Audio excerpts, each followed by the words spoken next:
മഹാനായ സുലൈമാൻ നബി അലൈഹി ഇസ്ലാമിന്റെ സദസ്സിലേക്ക് രണ്ട് സ്ത്രീകൾ ഒരു പിഞ്ചു കുഞ്ഞുമായിട്ട് വരികയാണ്. അതിലൊരു സ്ത്രീ അല്പം നീളം കൂടിയതും ഒരു സ്ത്രീ അല്പം ചെറിയ സ്ത്രീയുമാണ്, ഹൈറ്റ് കുറഞ്ഞ. ആ വലിയ സ്ത്രീ വളരെ വാചാലമായിക്കൊണ്ട് പറയുകയാണ്, ഈ കുട്ടി എന്റേതാണ്. ഇവള് പറയുകയാണ്, ഈ കുട്ടി ഇവളുടേതാണ്. അപ്പൊ ദാവൂദ് നബി അലൈഹി സ്വലാം അവർക്കിടയിൽ ഒരു വിധി നടപ്പാക്കുകയാണ്.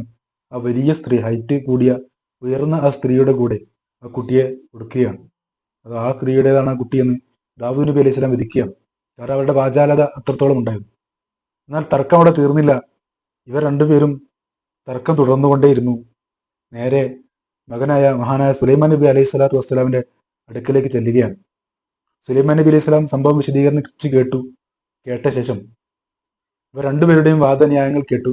രണ്ടുപേരും പറയുന്നത് അത് എന്റെ കുഞ്ഞാണ്, ഇത് എന്റെ കുഞ്ഞാണ് എന്നുള്ളതാണ്.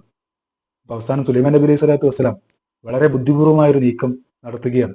ഒരു വാളെടുത്ത് കൊണ്ടുവന്ന് ആ കുഞ്ഞിനെ രണ്ടായി പകുത്തുകൊണ്ട് രണ്ടുപേർക്കും പകുതി പകുതി നൽകാം. ആ സമയത്ത് വലിയ സ്ത്രീ, ഹൈറ്റ് കൂടിയ സ്ത്രീ അതിന് ഓക്കെ ആയിരുന്നു. പക്ഷെ അതിന് കുഞ്ഞിനെ വെട്ടാൻ പോവുകയാണെന്ന് അറിഞ്ഞ സമയത്ത് ചെറിയ ആ ഹൈറ്റ് കുറഞ്ഞ സ്ത്രീ പറയുകയാണ്, വേണ്ട നബിയെ, ആ കുട്ടി അവളുടേതാണെങ്കിൽ അവൾ എടുത്തോട്ടെ, എന്നാലും കുഞ്ഞിനെ മുറിച്ച് കളയണ്ട, കുഞ്ഞിനെ അറുത്തു മാറ്റണ്ട, അത് അവളെടുത്തോട്ടെ എന്ന് പറയുകയാണ്. സ്വാഭാവികമായിട്ടും സ്വന്തം കുഞ്ഞിനെ ഒരിക്കലും ഒരു അമ്മക്ക് മുറിച്ച് കളയാൻ കഴിയില്ല. അല്ലെങ്കിൽ ഒരു സ്വന്തം കുഞ്ഞിനെ കൊല്ലുന്നത് കാണാൻ, ഓട്ടെ മുറിവാക്കുന്നത് പോലും കാണാൻ ഒരമ്മക്കും കഴിയില്ല, ഒരു ഉമ്മാക്കും കഴിയില്ല.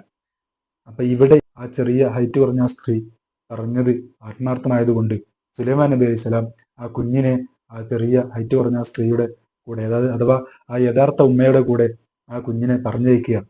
നോക്കണം, ഇവിടെ സുലൈമാൻ നബി അലൈഹി സ്വലാം എത്രത്തോളം ബുദ്ധിപരമായിട്ടാണ് അവിടെ നീതി നിർവഹണം നടപ്പിലാക്കിയത്. ആചാരതകൾക്കും വാഗ്ദാനങ്ങൾക്കും കഴിവുള്ള ഒരുപാട് ആളുകൾ നമുക്ക് ചുറ്റുമുണ്ടാവും.